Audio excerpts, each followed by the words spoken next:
A week on from Formula One's blast around the sand dunes in Zandvoort, we move over to round 16 of the season, back to the home of the Tifosi. It's the Italian Grand Prix here at Autodromo Nazionale di Monza.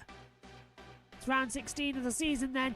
Max Verstappen not winning a race then in over 2 months. By the time Sunday rolls around, it will be September. But can he get his first win in 5 races? That's going to be the question. After that, we move over to middle of September. We will go to Azerbaijan, back-to-back with Singapore. October then goes in with a month's break before we head to the United States Grand Prix at the Circuit of the Americas. Mexico follows after, then a week later we go to November with Brazil. A little bit of a gap before back stateside to the Las Vegas Grand Prix. And then November takes us into December with Qatar, and the season rounds out on the 8th of December in Abu Dhabi. Max Verstappen leads the title, 295 points, but Lando Norris is closing him in, 225 points to him. Charles Leclerc is now in a battle with Oscar Piastri, 192 to 179. They're followed closely by Carlos Sainz. Lewis Hamilton with 2 victories and 4 points last time out has now put him in 6th place. Sergio Perez is just holding off George Russell over 7th and 8th. Fernando Alonso, Lance Stroll, Nico Hülkenberg appear at the first page, closely in a battle, just 2 points separating them. On the second page, Yuki Tsunoda has 22 points. He's 10 clear to Daniel Ricciardo. Pierre Gasly now finally ahead of Oliver Bearman after getting 2 points last time out at Zandvoort. But then it's Magnussen ahead of Ocon, level on points. Albon a point behind them. Zhou, no points for him so far, neither for Bottas. Sargent is out, replaced by Franco Colapinto. In the Constructors' Championship, it's hotting up. Just 30 points between Red Bull and McLaren at the front, 434 to 404. Ferrari are on their own, no one else around them. Then we get Mercedes in 4th position. Then over 201 points back, we actually go to Aston Martin in 5th, who are well clear. But it's a battle for 6th, that's interesting. RB, Haas closing in on each other. Alpine getting their act together. Williams now with a new driver line to see how they're going to go in the last 9 races. And Kick Sauber still with no points on the board.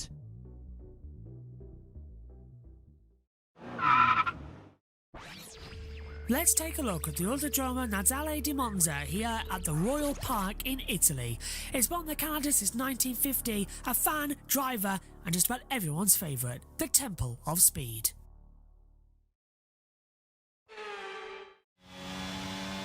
Get a good exit out of the last corner and fire down towards the line. DRS open, 8th gear maximum.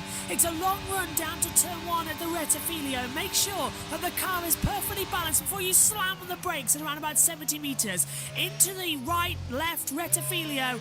Back on the power from 1st gear very gingerly as you head down, round the Curve de Grande. A long sweeping right-hander, ever building up the speed into 8th gear.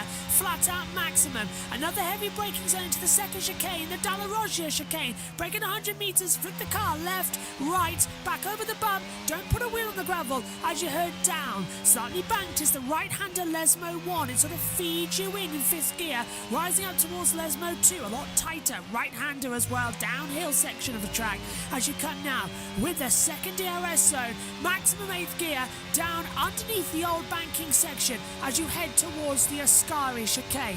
Quick flick to the left, down from 8th gear all the way to 5th. Carry a lot of speed in, the traction will carry you flat out as you head down after Ascari towards the Parabolica.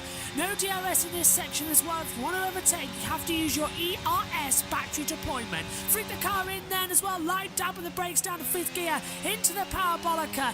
Carry up the speed, use as much exit as you're allowed as you hurtle down across the line to complete the lap. It's a short track, but it's a fan favourite. That is a lap of Monza.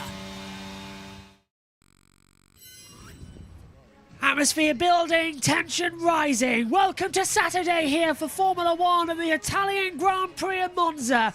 Big news already starting in today with Italian local hero Andrea Antonelli, who is going to hopefully perform really well later on in the sprint race of Formula 2. Yesterday, however, had a problem in Formula 1's opening practice session, crashed into the wall, but he's been announced today that he will be taking over from Lewis Hamilton in 2025. Hello everybody, welcome to the third practice session then for the Italian Grand Prix here at Monza. Jess Ball's alongside me in the commentary box. Megan Birch is on her way. Usually she, when she turns up, she never does the pre-stuff anymore. She's like Martin Brundle. Jess, big news then. Andrea Antonelli, he's in for 2025. Apparently it was a done deal from the minute Lewis Hamilton said he was leaving, but we know that the Max thing was on the line. But he's in, 18 years old, in the Mercedes. Huge pressure, but we can't deny he's got the talent. He definitely does have the talent, and obviously yesterday he did quite well in the F2 qualifying despite his crash in... Oh, you're right. Excuse me. Yeah, I'm fine. In FP1. And you can see on the first lap, he was competitive in his laps. And to be honest, everyone makes mistakes in the Parabolica. We saw Kevin Manderson make a mistake. We even saw the safety car make a mistake, and Toto was even speaking in the team's principal's press conference yesterday that they'll do their best to look after him, and people make mistakes like that anyway. So I sort of agree that this was what Toto was looking for. He is a talented driver that's come up through the ranks. He started off slow in F2, but he's gradually building up speed in F2, which is really great. And it's great to see, like Alpine, that they are investing in their academy drivers. We saw with George Russell as well that they were invested in him. He's now in the Mercedes F1 team, now will be team leader. Now they're going to be investing in Kimi Antonelli and Jack Doohan, obviously, in Alpine. Both of them, actually, I was reading up on X, want the same driver number. So I wonder who's going to come out on top on that one. And that's usually those who had preference to begin with first of all, wasn't it? So Jack, probably, yeah, Jack. So probably will be Jack going in. He requested that number first. Okay, coming in quite early on. Here it is, first practice.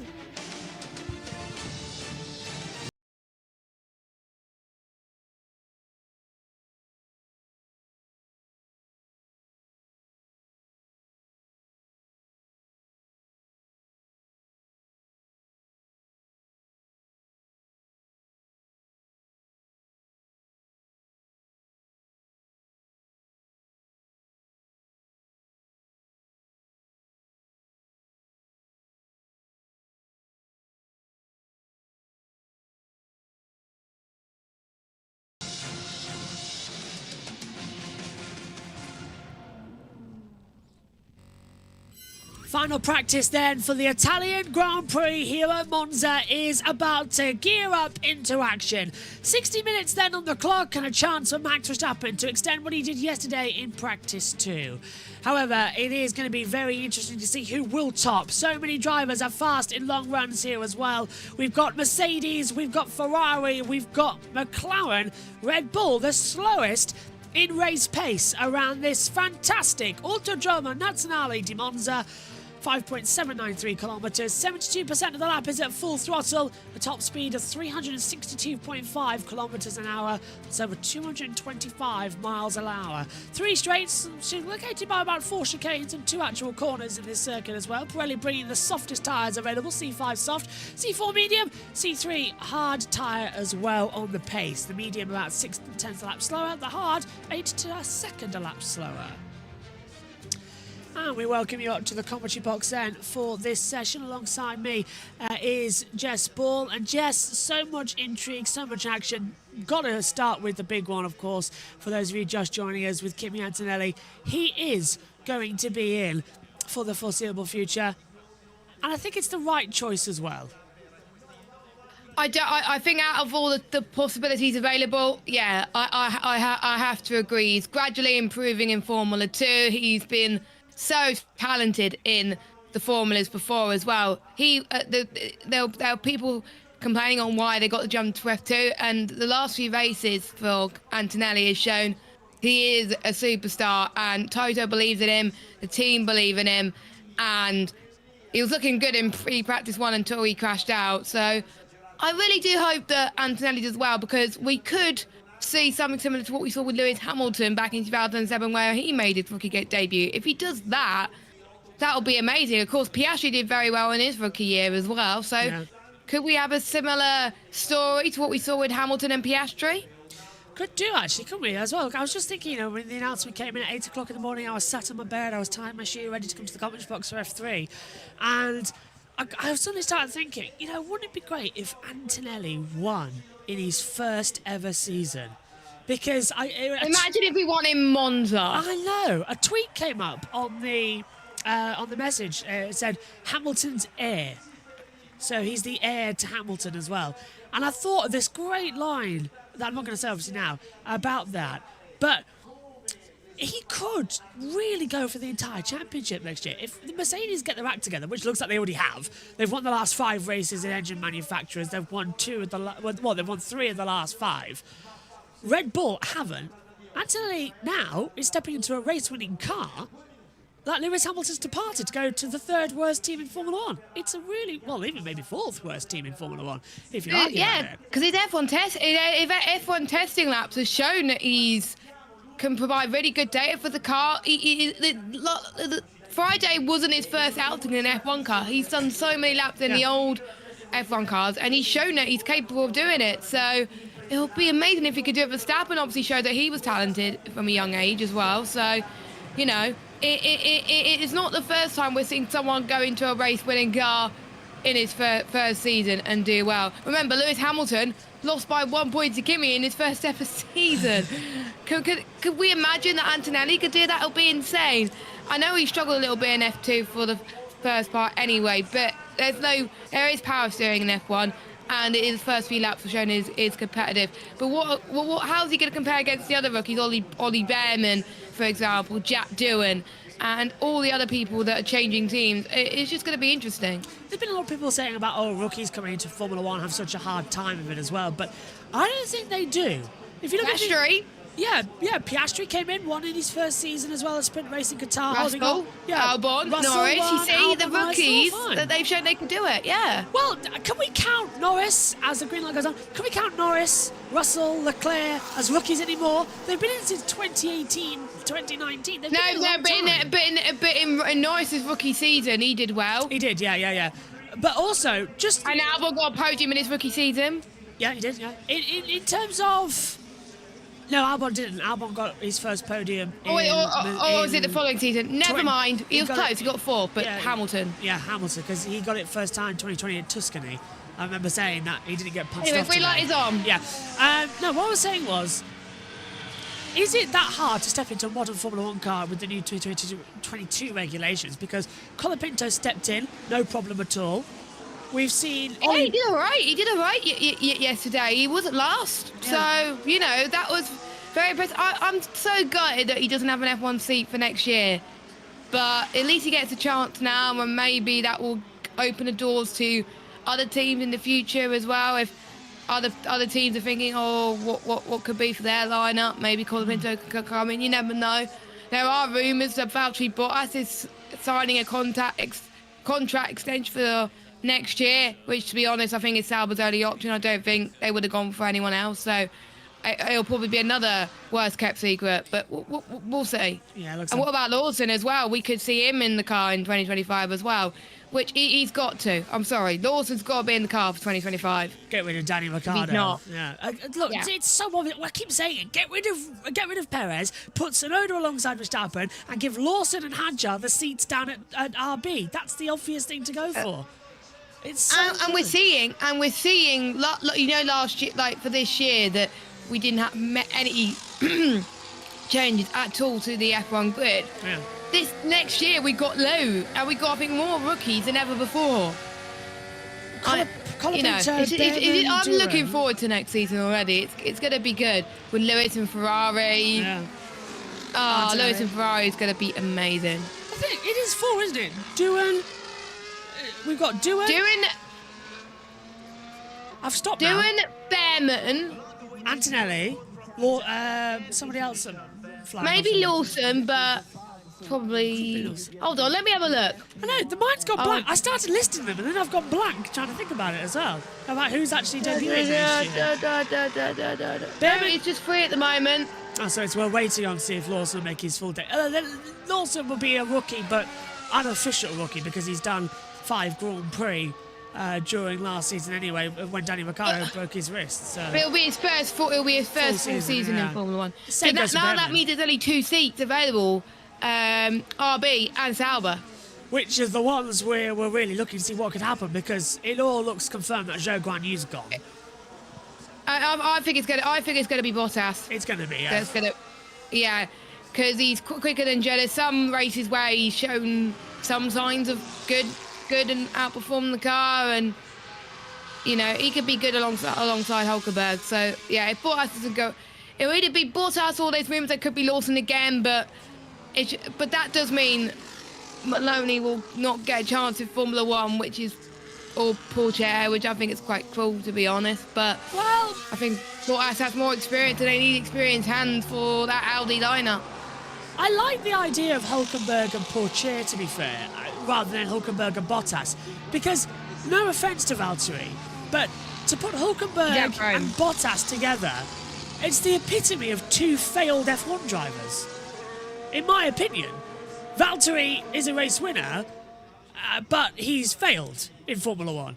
Nico Hulkenberg has had more... He just missed out on a podium quite a few times as well. He's had the most Grand Prix starts in history without a podium. He's had only 1 pole position as well, and I think he's only lined up on the front row twice. So it's like... Yeah. I don't understand their lineup. Obviously, Audi coming in, they want a German driver. Obviously, they're going to go for Hulkenberg. They're not going to have 2 German drivers, that's what I've heard in the media. They're not going to have 2 German drivers. Yeah, they need something for their Sauber backing, which is why I would really think Porsche would have taken the seat. It would be good, won't it? Yeah. And Piastri has shown that a year or 2 out in Formula 1 does make a difference. Yeah, doesn't hurt. Doohan decided this year not to do anything. Rather, it was doing decision. It wasn't a team decision. It was doing decision. Saying, look, I do not want to go in F2. I want to just focus on everything. Getting to grips with F1, seeing what every weekend is like, and it's paid off. Yeah. And apparently the simulated work that he's done a great job, which is why, in my opinion, he's got the F1 drive due to the behind-the-scenes work he's done in F1 this year, and doing not too bad in F2, not the best, but pretty decent, I would say. It's hard to judge with Doohan, to be honest, on how he's going to do next year. But his own Grand Prix, first race of the season, Australian Grand Prix. Oh, that's going to be quite a bit of pressure, isn't it, Josh? It really is. And Megan's just walked into the commentary box and realised what she's forgotten. Get it later, it's fine. I'll do it. No, because I've got to put it up on the internet. Leave it, it's fine. Megan's walked into the comments. I agree with you there, Jess, because Doohan decided to take that year out has really secured him in F1 drive, which I think is the most important thing. So that's going to be a lot of fun. And he's learned a lot about Alpine as well, the engineers. Yeah. He's ready. I think he's ready. Magnussen is a driver who has not got a contract next year, looks to be leaving. Hang on a minute, is that true? Yeah, because Esteban Ocon's off to Haas, isn't he? Yes. Yeah. Yeah, Ocon's off to Haas, yeah. Yeah. Just wanted to stop myself in my tracks here before I miss anything. The driver market has been so crazy, it's hard to keep track of there's 2 seats left. Yeah, so it's Esteban Ocon alongside Ollie Behrman at Haas, which means Hulkenberg is off to Sauber, Magnussen's out of Formula 1, Zhou Guanyu's out of Formula 1, and Sargent's out of Formula 1. Sargent's already kicked out of Formula 1. Who's left? RB, there's a seat Sauber. left, and a Sauber there's a seat left. Okay. Who are the drivers then? Well, so at risk, Ricciardo, Perez, Bottas, Zhou. They're the 4 left at risk.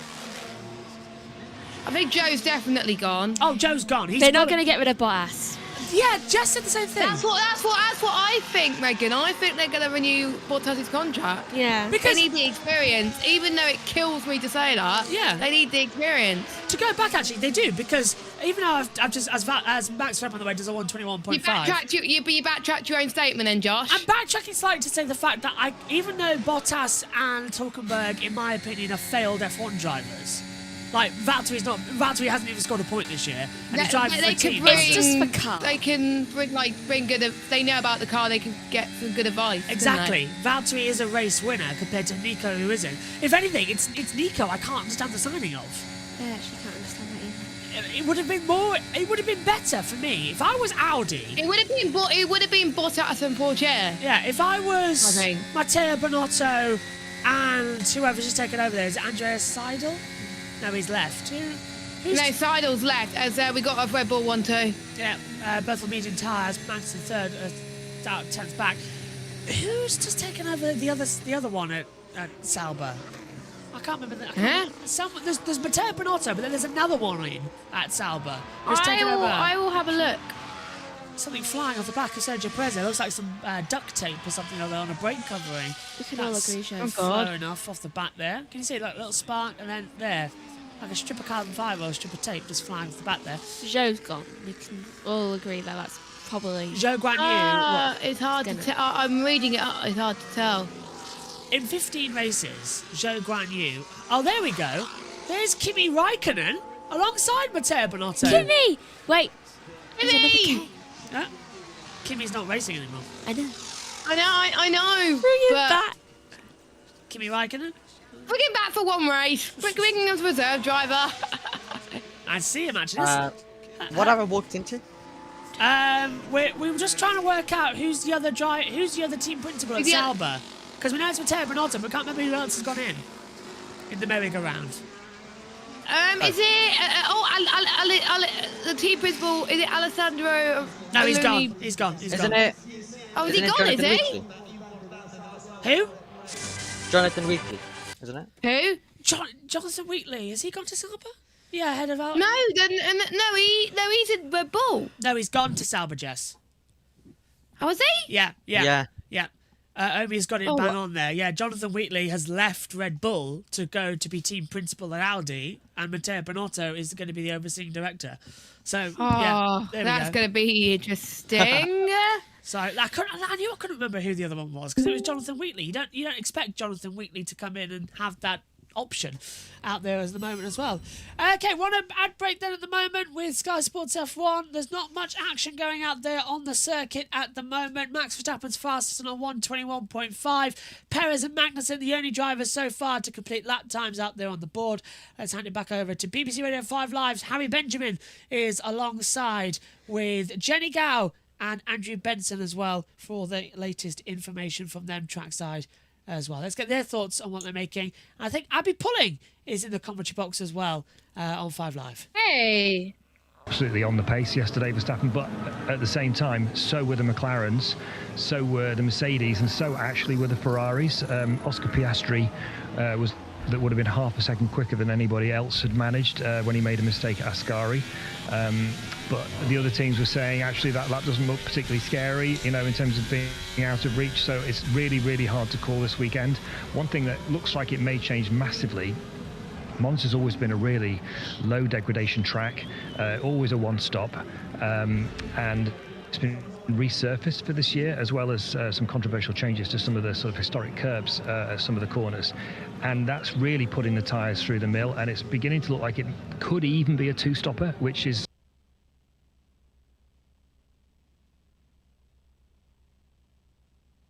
Okay, BBC Radio 5 Live's gone funny again. Yeah, it's gone funny. I was just Gone to thinking, pot.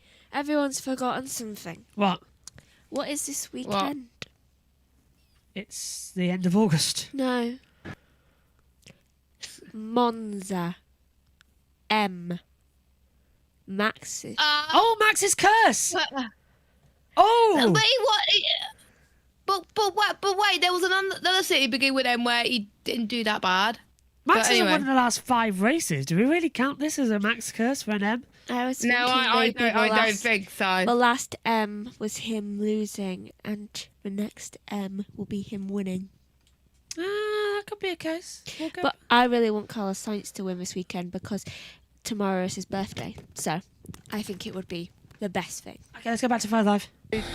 Too much I need to go and stare at the track surface to know that, but it actually also makes the tarmac more darker, it's more black, which means it retains heat, it gets hotter, and also that means the one thing that's touching the ground, which is the tyre, can also overheat, which is not ideal for the team. So that's why we're maybe seeing, as Andrew said, a two-stop race, which I think will also add to the excitement, add to the strategy of the teams for the Grand Prix. Yeah, it certainly is an exciting one, and could be a cause for concern. A lot of the changes, including some of the flattening of the curves, particularly through Ascari, and some gravel added in through the Retifilia chicane in the middle, in the runoff area, and the Della Roja chicane as well, were lighting up the WhatsApp chats for the drivers. And Alex Wirtz and George Russell, the head of the GPDA, Grand Prix Drivers Association, were sort of a little bit, I think, miffed off that they weren't consulted ahead of time, as George Russell goes fastest on the medium tyre. Hamilton also on the medium, slots into second. Fastest lap time of 1:21.1. Hamilton over 3.5 tenths behind his teammate. Then comes Verstappen and Perez third and fourth. Magnussen is fifth. Sainz went sixth on that lap around on the soft tyre. Then comes Ocon, Gasly, Leclerc, the 9 drivers who have set any kind of lap time so far. Leclerc way off the pace, though, he hasn't set a representative lap time. The sound you're hearing is Oscar Piastri, who's coming to the line now and displaces them all and goes to the top. Fastest of anybody in the final 2 sectors on the soft tyre, a 1:20.887, as Max Verstappen in the Red Bull cruises down the back straight towards the final corner. The right-hander of Parabolica slides it in through the right-hander.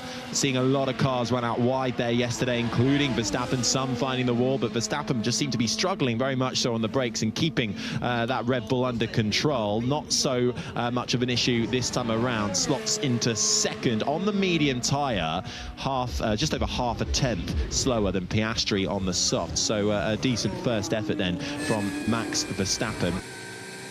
Yeah, not bad at all now as well as they come into it. Everything's frozen. So that's fantastic news. I have no idea what's going on right now. All the internet seems to be bad. Okay, Jess, Omi, if you're around, can you hear us? Hello. Yes. We have a slight issue where our internet has stopped working. In terms of, Right. we can't access the live stream. So, and if we're on, oh, there we go. It just came back as I refreshed the page. Still on. Yeah. Perfectly. Little heart attack because we had a black screen of death flash up on the monitor. I think we're on. Let's go back to number 2. Yeah, we are. Okay. Hello, everyone. No. Oh, that terrified me. Honestly, we come back from. It's just everything going wrong with technology today. Yeah, we're still on. Hello. Yeah, because all we've got up here in the commentary box is a blank screen, and it's taking a long time for it to load. As we see Franz Tost. Sorry, Peter Sauber. God, they look alike. They do. Bloody hell. I was convinced that was Franz Tost, but it's Peter Sauber. They look so alike. That's unbelievable. That's insane. I'm going to get a picture of them two side by side at some point. Should have guessed it was Peter Sauber. He's back down at the garage. Without Peter Sauber, of course, Sauber wouldn't be where they are, but they have, he very much has saved that team. He left it in 2006, sold it to BMW, and then rescued it in 2010, and then has kept it in and out throughout the years as well. Alfa Romeo took over as name owner, but the DNA of that car has always been Sauber, and now he's got Audi coming in to make it Audi Sauber. That's a fun name. Huh? Well, they already had BMW Sauber, he just likes Germany. He does. Which is weird for the Swiss. Historically, they've always remained neutral. Yeah. Maybe he just is indifferent about. Lewis Hamilton down to the Retifilia. Jumps over the curb. What are we looking at here? Is it an Common oversteer? problem this weekend. Yeah, it's an oversteer moment at the back. Lewis topped P2, remember? That's why he bit the curb. Yeah. These curbs here, still raised. Not flat how MotoGP like them. Adam says, can a rookie win in an F1 race in 2025? No. I think It'll have to be a surprise moment, like things go wrong for other drivers, I think. Yes, a rookie will win, and it'll be Kimi Antonelli in a Mercedes. Yeah. Why is he definitely I going think to Mercedes? at some point. Oh yeah, of course. Yeah, it was announced at 8 o'clock this morning, Megan. Yeah, he told Literally me told to. you. I'm tired. For me, it's been a long day. It's 11:48 a.m. It's always I 12 know. o'clock. It's already been a long day. It's still 12 hours. What? Mum goes away for a few days, and Megan all of a sudden feels like she's Cinderella. No, she has a lot more chills. What goes around comes around.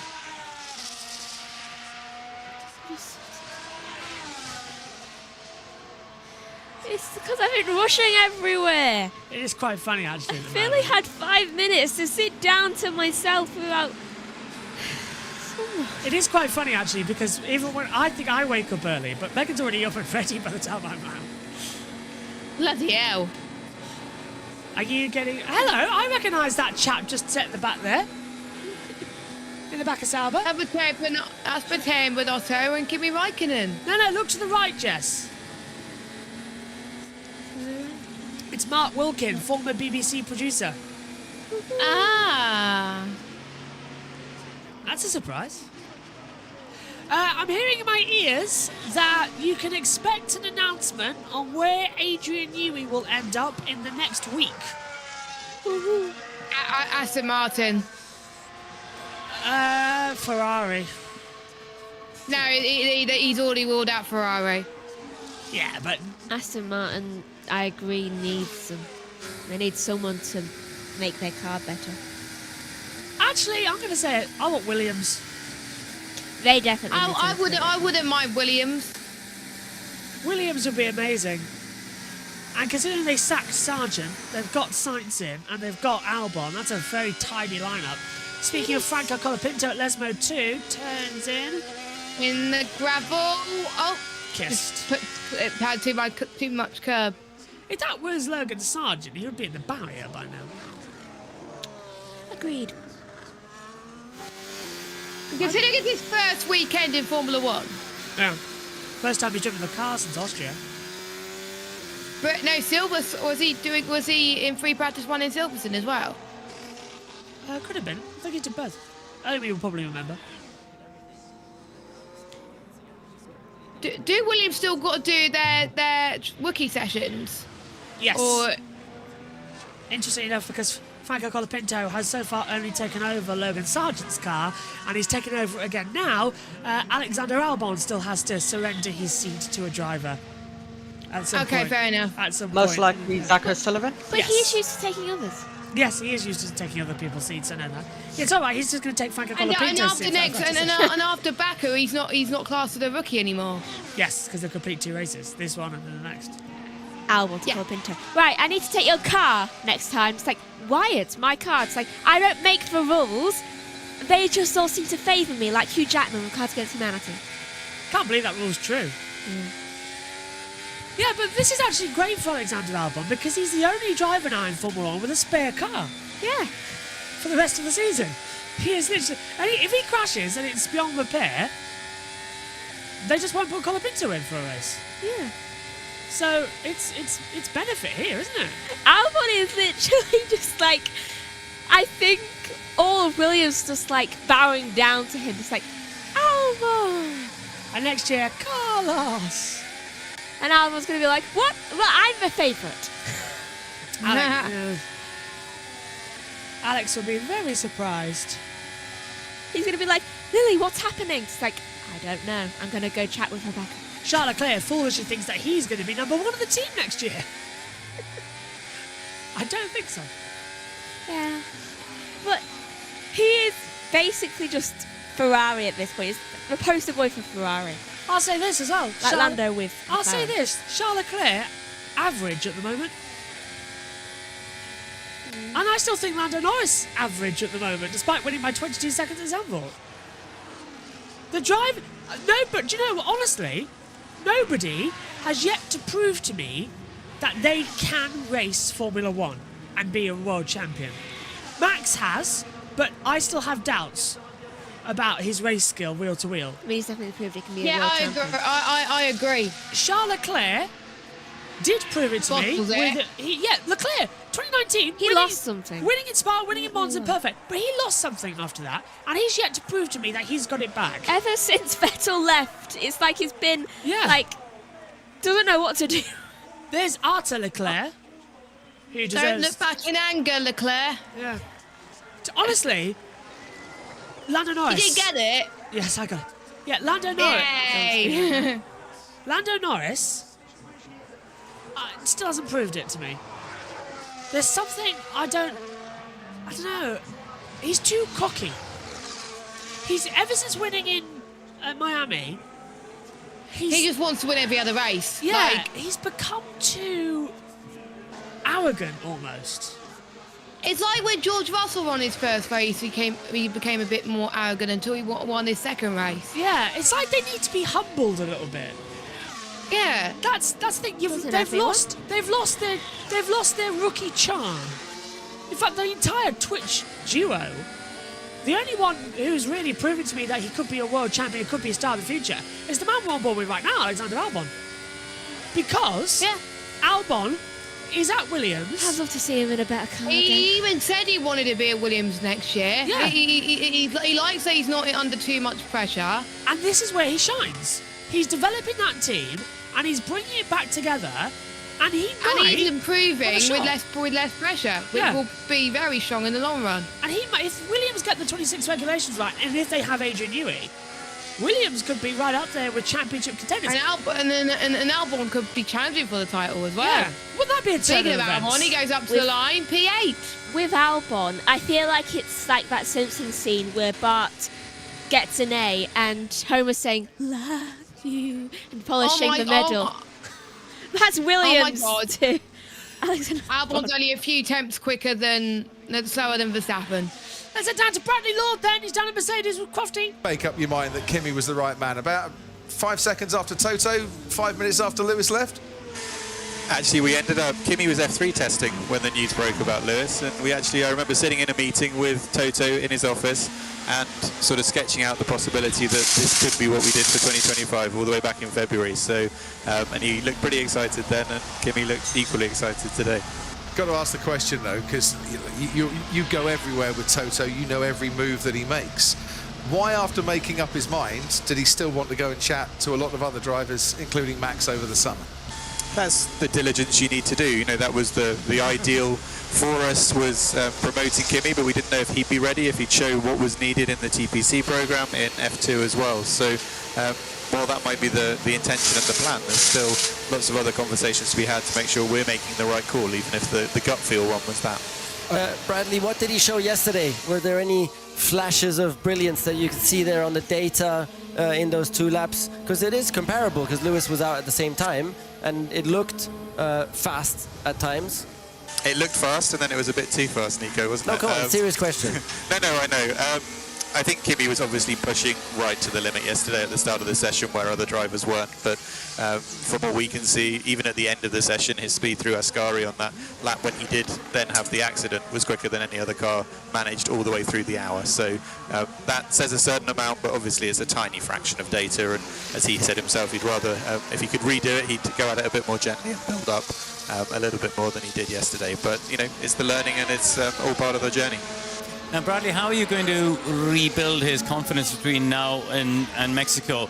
Not that he seems to be shy on confidence, but just to just try and get him past what happened yesterday and mentally arrive in Mexico in a better frame of mind. Are there more test days planned between now and Mexico? Yeah, I mean, I don't think his confidence particularly needs rebuilding. It's just the calibrating the sort of appetite for risk early on. He's feeling good, and you know, he can write off what happened yesterday. There is more TPC coming between now and Mexico. He's got some sessions out in the Middle East ahead of Austin, and then yeah, he'll be with us in Austin and then in the car on Friday morning in Mexico.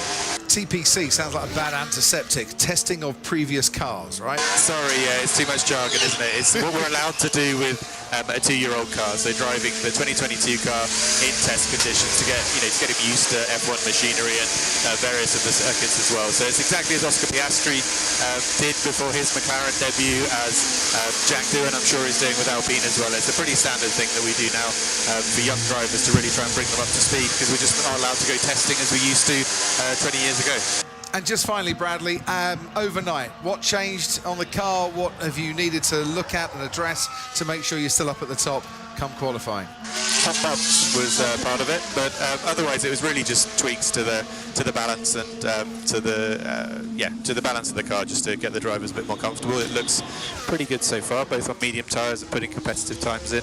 George has just headed out to do a sort of mini long run because he was a bit compromised yesterday. Lewis going out still doing some lower fuel work on the used medium. So this is now really just set up fine tuning. But it was only small changes that we needed, because obviously things looked pretty decent yesterday as well.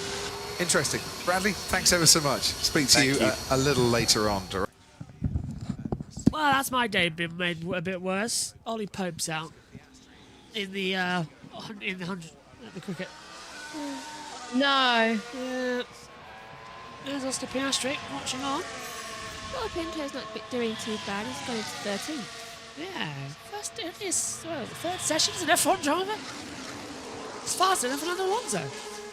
Do you think Colapinto is not doing too bad because he does not have the pressure to perform, because there's no seat for him next year? He's just out there to have some fun, really, and just get the most out of his F1 experience. Oh, as Piastri runs wide out of Les Mode 2 and kicks up bits of dust. I suppose for Colapinto, it's kind of like a preview to his future.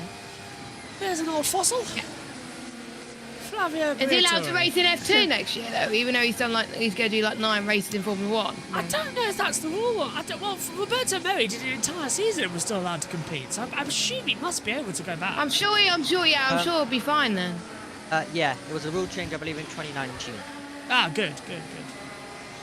So I think it's only if you're like a champion you're not allowed to. There seems to be chances.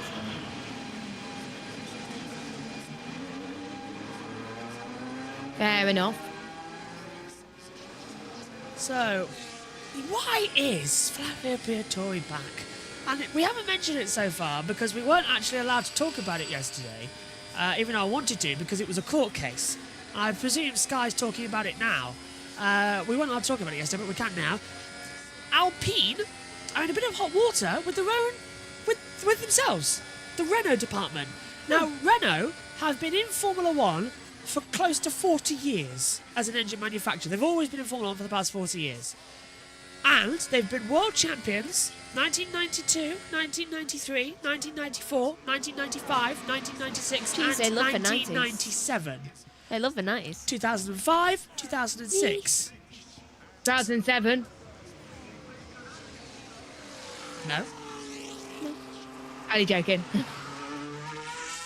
So, Renault have been very successful. 2010, 2011, 2012, 2013. Vettel, yeah, Renault engine. I had to think about that for a second. So they've always been Formula 1 as engine manufacturers and world champions and so what. But here's the thing as well. You know that Alpine are looking to swap to Mercedes engines for next year. There's a protest apparently going on. Am I allowed to say that? That's what I was getting to. Jump the gun. Ow. Yeah, so, they're going to Mercedes engines next year. Flavio Briatore has already said that they're looking at that possibility because they want to be more competitive. Renault, the engine department, freaked out, really angry, so have staged a protest yesterday. None of the Renault engineers worked on the car, only Alpine engineers, no Renault engineers, but they're also protesting tomorrow on race day as well, and at the factory. Wow. Oh, it's gonna be funny. Yeah, so Alpine might be running a bit one-handed tomorrow in race day because the engine setup.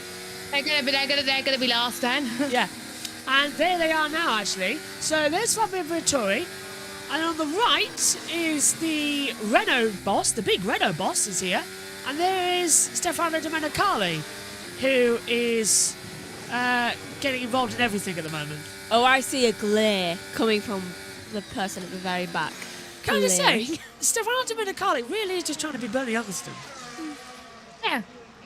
Bring back Sean Bratches, and Chase Carey, Ross Brawn. It's freezing in here.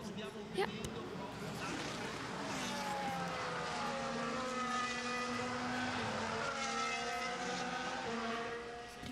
So, Albon on a 120 point. Albon! Fastest! Didn't even spot that until onto the timing sheets. He's listening to you. He likes the praise. 125.96. Albonio likes the praise. We shall keep it going, Alex. I often wonder whether any team has ever thought of doing the Pavlov experiment on any of the drivers. Like, if they do well, they give them treats. By the way, I apologise if anybody was watching on Twitch yesterday. 4.5 hours of blank screen saying stream ended. After the IndyCar practice session. Did you fall asleep? No, I switched off YouTube and forgot to hit stop streaming. Because I was doing it remotely. Did anyone actually watch that long? I have no idea. But, yeah, sorry. If anyone did, fair play. I'm just like, okay, how long is this going to go on for? I could have been all night for all I knew as well. That would have... That would have been insane, that would. Proves how much we actually pay attention to Twitch at the moment. I feel quite bad. But we're multi-streaming on so many platforms, it's hard to keep a track where we are. And it doesn't feel any different either. So, like, we're on JB2 this weekend for MotoGP. Doesn't feel any different. We're still getting thousands of viewers. Maybe because of the promotion and stuff. Yeah, it's all doing well. I wish Formula 1 had a bit more better.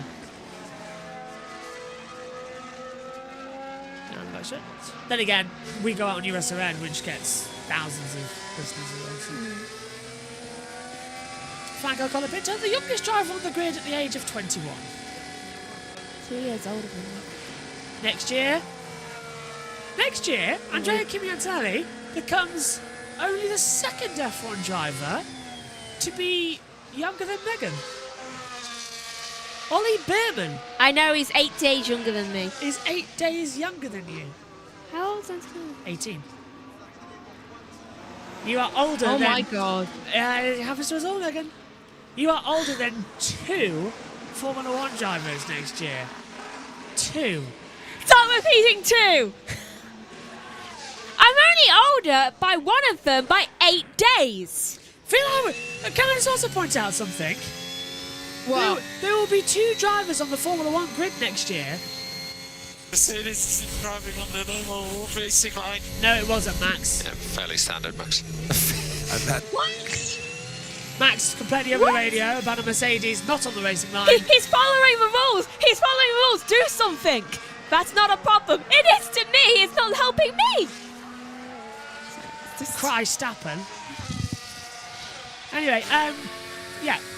No one else has spotted that next year there are 2 drivers on the grid who are younger than when Fernando Alonso first won a world championship. That's insane. Their first world champion, both of them, was Fernando Alonso. That is the case. Me. Yeah. They were born when Alonso was the 2-time champion. 5 and 6. How insane is that, though? They're my age. How insane is that next year it's 20 years since Fernando Alonso... Don't remind me of my age! No. Next year it is 20 years since Fernando Alonso first won a world championship, and he's still bloody here. It's 2 decades have passed, and he's still racing in Formula 1. What year did he start? 2001. Please, Fernando, go until you've reached 30 years in the sport, please. But don't forget, he didn't race in 2002, and he didn't race in 2018 and 19. Or was it 19? Those don't count. When did he race? 18.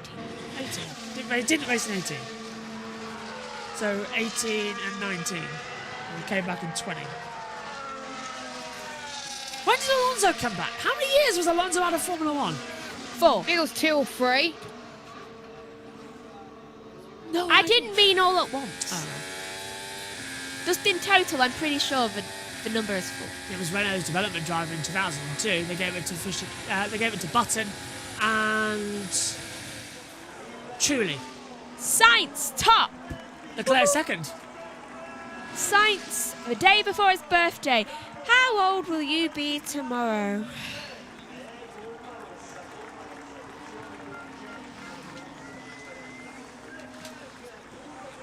This is your last day of being 29 years old. Yeah, born in 1994.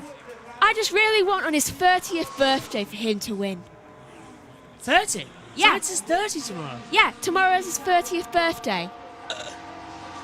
Tomorrow he is 30 and I really want him to win because I think that would be such a nice birthday present. He's not that older than me. Jess. He's pretty much almost 6 months older than me. Jess, but no, 5. Jess, I don't know about you, but I just suddenly felt really old.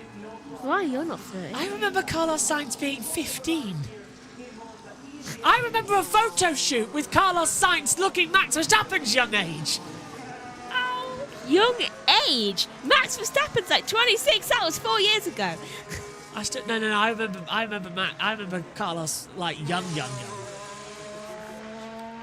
Like 9. 20 years. Taking a photo with David Coulthard, Liuzzi, Scott Speed, and Argus Grime. When you saw that photo, I wasn't even born. You were? It was 2008. Then he couldn't have been 9 years old. Well, it was somewhere around that. 13, 14. Maybe. 14, 13. I just feel really old now standing in this commentary box. I feel old as well. I'm just going to go under the table. Enjoy the table. I remember watching the 2009 season religiously, and also remember watching Lewis Hamilton winning his first ever championship. Do you remember that? No. I thought not. First race I remember is Abu Dhabi 2009. I said it was something in 2009 the other day. To Amy. In practice yesterday, actually. That's the first race I remember. So I remember looking up at the TV, and I was quite close to it, and I was like questioning loads of things. I think that's when a lot of my memory starts, to be honest. My memory properly starts, and I obviously have memories before that, but my memory properly starts, and I think, do you know when a child just goes to consciousness? Yeah, that happened with me, like when I started watching an F1 race. Like, I was watching, I want to say Massa, go round a corner. Massa wasn't in 2009. And it might have been Alonso. I'm not sure. It was someone. Oh, actually, no, it was Jenson Button. White car? Yeah. Yeah, it was Braun. I was watching someone go round the corner, and all of a sudden I just like woke up. Consciousness at Formula 1. I was just like, what is this? Have you seen the timings whilst we were talking? We've got Ferrari 1-2 plus Albon in P3. So Ferrari again looking strong, and look at Verstappen. Noemi sent me a voice note. She's been watching more Merlin. Okay. Well, I love Merlin. Let's go back to BBC Radio 5 Live because we're on our break from Sky. McLaren, what they're doing at the moment is just making everyone else look slow. I feel their rate of progression has been incredible this year, and it's just been tough for the likes of Ferrari to match it. Yeah, well, at the moment, there are huge smiles from the Tifosi on the grandstands for Sainz and Leclerc 1 and 2. Alex Albon, tell you what, only a 10th off and 3rd. Williams do have a history of going well around here. And of course, Williams with a big upgrade introduced in Zandvoort, carrying that over again through to this weekend. Russell is 4th ahead of Hamilton. It's actually 2x2 for the Mercedes and the McLarens. Norris and Piastri 6th and 7th. Verstappen down in 8th. Hülkenberg is 9th and Perez in 10th. Alonso and Tsunoda 11th and 12th ahead of Stroll. Ocon and Gasly 15th. Ricciardo is 16th ahead of Colapinto. Then comes Magnussen, Bottas and Zhou. The 20 drivers all out there with just over 19 minutes remaining. Indeed, they're not all out there at the moment. So it's about half and half mixture in the pits and on the track, and really on a mixture of the soft and the medium tyre. Pirelli bringing the softest tyres in the range, the C5 soft, the C4 medium and the C3 hard. So we'll see a lot of that soft tyre action later on in qualifying, which you can listen to in full on the BBC Sport website and app, and on your smart speaker of choice from 3 o'clock. I see it's very hot again. I was just thinking, we haven't heard about these hot seat complaints in a while, have we, from Russell and Hamilton? yesterday in FP1 and FP2, both getting very, very hot seats. What is that down to? And why would a seat get hot, Abby? But it's definitely not putting the seat warmer on in your car. Just turn the seat warmer off. Come on, easy. No. It could be down to electronics. There's a lot of wires running behind the driver, and it could be. I mean, I've had it even in my car. Probably not as hot as what they're feeling, but you can get a wire or two that just seem to overheat. Yeah, Andrew, Hamilton spoke about this, did he, yesterday? He did. He described the feeling as like sitting on a sauna with no shorts on sort of pain. I don't know about you, Harry and Abby, but I wouldn't fancy that at all. It's not for the faint-hearted. Abby's absolutely right. Abby's absolutely right. It could be the electronics or the electrical system that's all packed around the driver's seat there. Also, at Monza, you get a lot of touching on the ground. Well, the teams call it touching. What it really means is... Oh, 5 Live's gone again, it seems like. And back to us, because for some reason it's deciding to have brakes when it shouldn't have brakes. And I don't know why. I need to pop in. 5 Live has stopped, Josh. And we'll go back to Sky. That's Good not too timing. bad. Next. Good timing, I must say. But why do you need to... Don't be long. Right, so Sainz currently topping the session. On his last day of being 29. His last day in his 20s. And he's currently topping the session, and I really hope he continues to top the session. Oh, and just as I say that, Leclerc touched the second. You couldn't give him one thing, could you? You better Not get that him far ahead. It's about 0.2 per second. Still, it's 2 tenths. It's way too And you can much. hear the crowd cheering. What the? Someone's Colapinto's in blocked. 8th. He's Colapinto's on 8th. softs, Megan. Give a look. Colapinto, 8th. That is insane. Albon is 3rd. Oh, Williams. To be honest, Megan, Williams is always looked strong at Monza. Their car just suits Monza for some weird reason, like almost every year. So I'm not surprised to see both Williams doing well. Well, hopefully that doesn't put too much pressure on Colapinto. I'm sure it won't. Green sector 1. Orlando. As Stroll goes 12th fastest. Verstappen only 9th as well. What is going on with the Red Bulls? I don't know, but I'm not going to complain. They want. Oh no, never mind. They're working on their long runs. Purple. They've been on those mediums for 17 laps. Purple sector 2 for Lando. Probably going to go top. I think Lando's hungry for a win this weekend because he just missed out on a win in 2021. I remember with his teammate back then, Daniel Ricciardo. Yeah, His but purple he did sector win. 2 up the line. He did win last. Go race. second. By 300. 36 thousandths. Yeah. Whew. That was close. And was Sainz fighting Gasly for the win in 22, was it? I think. Or 2020? It was one of the two. No, it was 2020 because Verstappen won in 22. Yeah. Yeah, Verstappen won in 22. So it was Gasly, Ricciardo, then it was Verstappen 22, 23. And people think the curse is not there. Yes, it is, because technically the winner of the 2023 Italian Grand Prix, according to X, was the safety car. Yeah, cross the line. Yeah, so the curse is still there. Yeah, because it crashed, so that is actually quite true, don't you? Do you know, for 5 years we had different teams winning. 2018 Mercedes, 2019 Ferrari, AlphaTauri, 2020, 2021 McLaren, Red Bull. Then we have Red Bull. Could we have Ferrari this year? What, restart the cycle? Now I would want to see Ferrari win. No, I want to see Lewis or Antonelli win Monza next year. One of the two. Piastri, Leclerc, and Ricciardo have been noted for impeding. Oh, I saw that. Hello, It I'm was back. turn. I think it was, no, it was turn 7. Okay, never mind.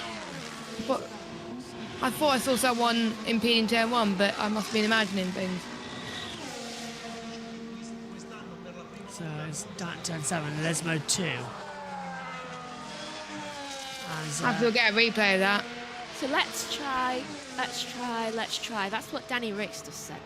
That's just himself talking to himself. Let's try not to screw up. Let's try not to screw up. Let's try not to screw up. Daniel, Then- Did you see where Colapinto is, Josh? yes, Megan. I heard Megan's commentary. 8th. Liam Lawson. He's not doing too bad. Both Williams is inside the top 10. Both Williams is faster than Max Verstappen. That's but I was saying to Megan that both the Red Bulls are on long runs right now. Charles Leclerc's radio. Piastri pushing, let Piastri through. I Ooh, thought he you was see- further away. Piastri did a bit of a payback there. Said, Stop hey. turn Talking 7. over the radios. Let's have a look at Piastri. Not you, Jess. Jess is right. This is down at 1 and 2 and 3. Jess got it right. No, that wasn't turn 7. That was turn 1 and that was turn Curva Grande. Why do they say it was turn 7? Maybe they can't tell either. Ah, this is why. Was it here as well? Ah, right, okay, yeah. So he did Straight. twice. I would only shit to do with Oscar. Oscar forced him off and blocked We had- him. Look, Oscar gets out of the way, He's just playing rough with his son. and then he's going to block Ricciardo as well. So Piastri is right in the middle of the way coming to Lesmo. No, but the thing is, it's Leclerc and Ricciardo have been noted, not Leclerc and Piastri. No, it's Piastri, Leclerc, and Ricciardo all been noted together. Oh, they are right. Okay. It was just rough play with his son. My prompter was blocking the screen, so I didn't see Piastri's name. It was just rough play with his son. And his son's uncle. Oh, that debate again. Verstappen's on a fast lap time. Just family dispute. He's on Nothing top to now. worry about. I need to lay down after this. See, you got quite a bit of a rest until MotoGP, Josh.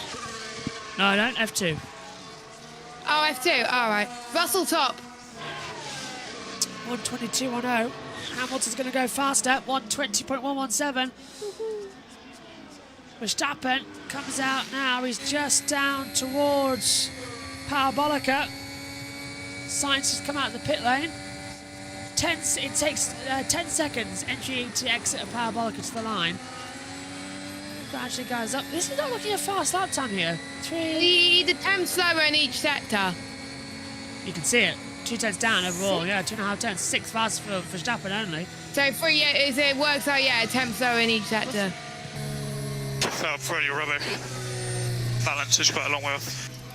Across the line Yeah. now. Oh, how You got second, Russell. Stop being such a perfectionist. Turn 7 is involving Piastri, Leclerc, and Ricciardo will be investigated after the session. Surely it'll be a free play skip grid penalty for Piastri. because that's what Hamilton got last time in Danville. Yeah. Was it free place? Yeah, it was free place. Oh, You okay? nope. Close it down. Right. 9 minutes left of this session. Currently on board with Norris. Well, we're looking at Norris's time. Yep, Verstappen. And Verstappen radio. Communications team chasing Nico down the paddock. Meeting speed. When will they learn to not talk over radio? Karoon. That is such an annoying thing. Not a very good lap time from Norris so far, but I'm guessing he's just on a slow lap, so I don't know why we're looking at his time. Now, Ocon, however, has green sectors 1 and 2. Maybe he'll get like 11 points. He's matching Verstappen in the first sector, but obviously the first sector is mainly straights anyway, apart from the braking zone. So let's see then. Ocon up to the line. Piastri is purple sector 1. Oh, Ocon's lost a lot of time in sector 3. Oh. But Piastri seems to be keeping is. And someone else has got purple sector 1 now. That's Hulkenberg. Because of his mini purple in the middle half of the first sector. That was it. As there's a lot of traffic heading through Ascari now. That's going to be an issue. He clipped a little bit of the curb going out of it, so not the best exit for Piastri. Russell's coming to the pit lane, so they're going to change the final setup for him as well. Verstappen's You right, followed Josh? him. I'm a bit dizzy, not going to lie. Aww. Sit down. Nah, I'm fine. I need Megan to move over that way in the box a little bit. So I can actually stand. No, seriously, just stay over there. I am staying. Just hope you don't have COVID again. No, I'm not. I'm just not well. I've just got a bug. He hasn't been well for a few days. I haven't been well in a week. And I've got a very bad headache, which is making me a bit irritable. Yeah. Fair dude. Because it's like, it's ringing in my head. And having these headsets on, it's just making you feel dizzy. Oh my God, for about a week and a bit, I had a very clogged ear on my left ear.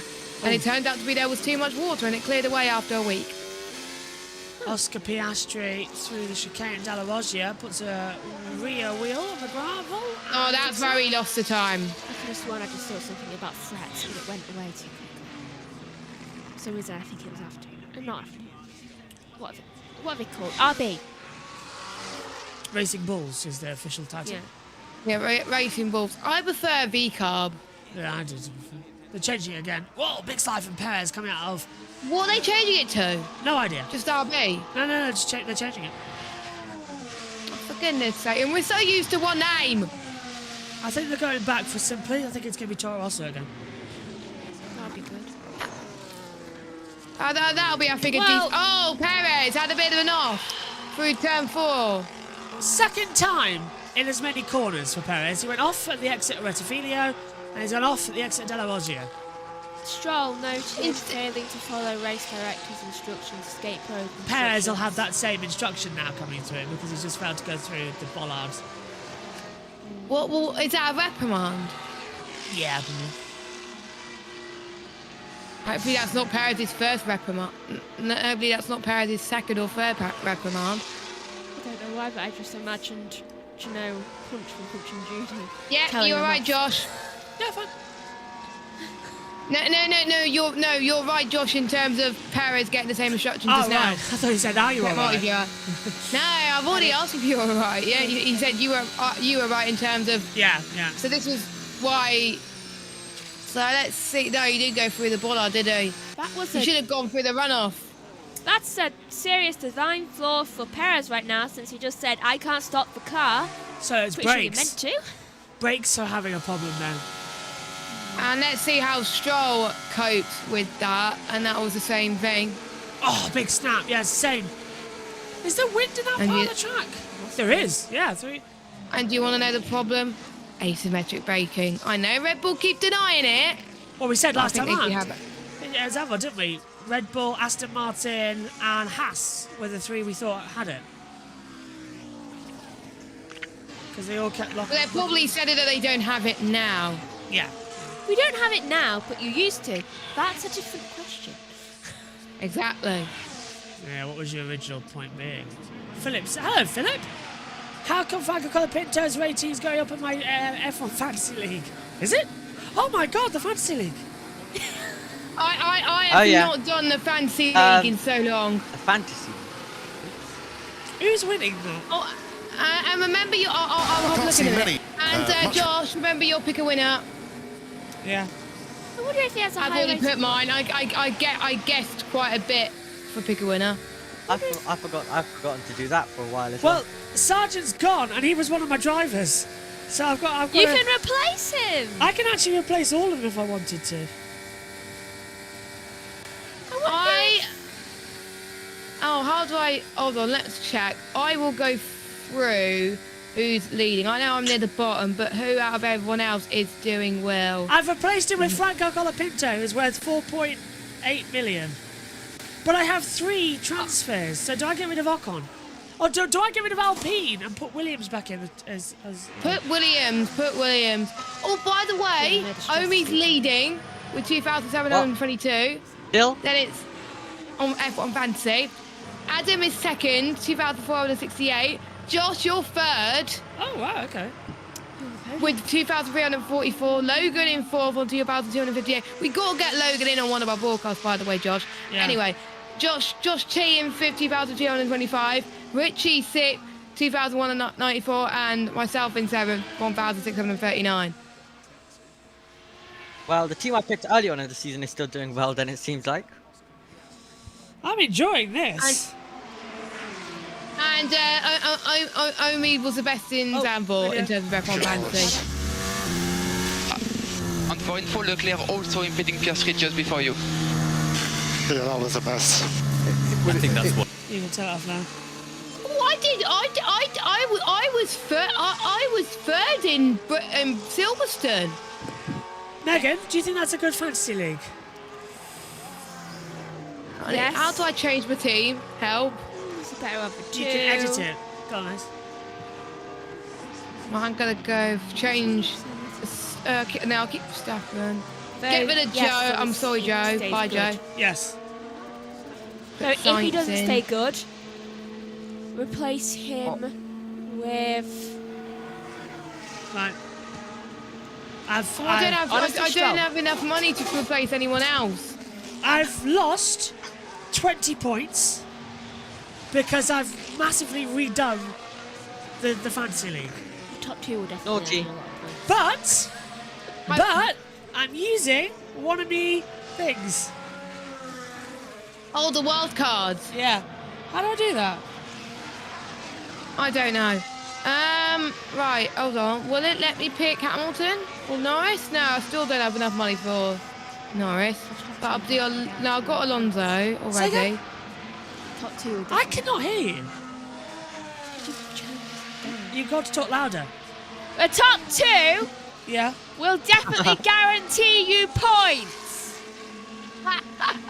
Bloody hell, Megan. She's got a boom mic and she's talking like this, like she's in the middle of a thing. And then she's like, the top two are doing this. That was only me slightly shouting.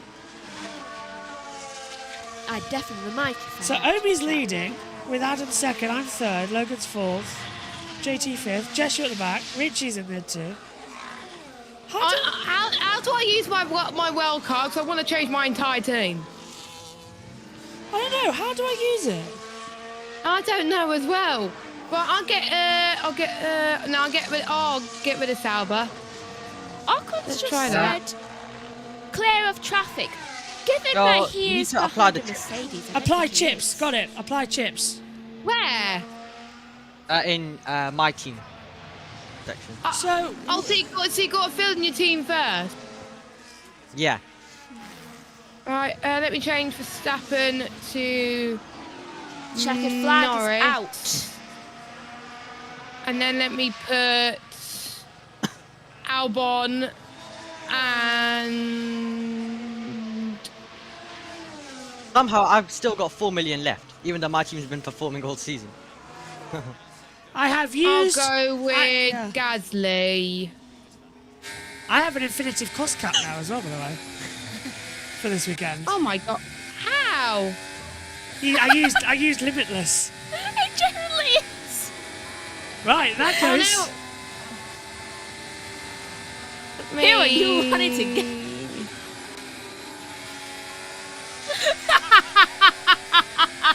What? I think. Max Verstappen, Lando Norris, Charles Leclerc, Oscar Piastri, and Lewis Hamilton. Birthday. Alright, well I'll put Carlos in and I will move Oscar to put Lewis in. Okay.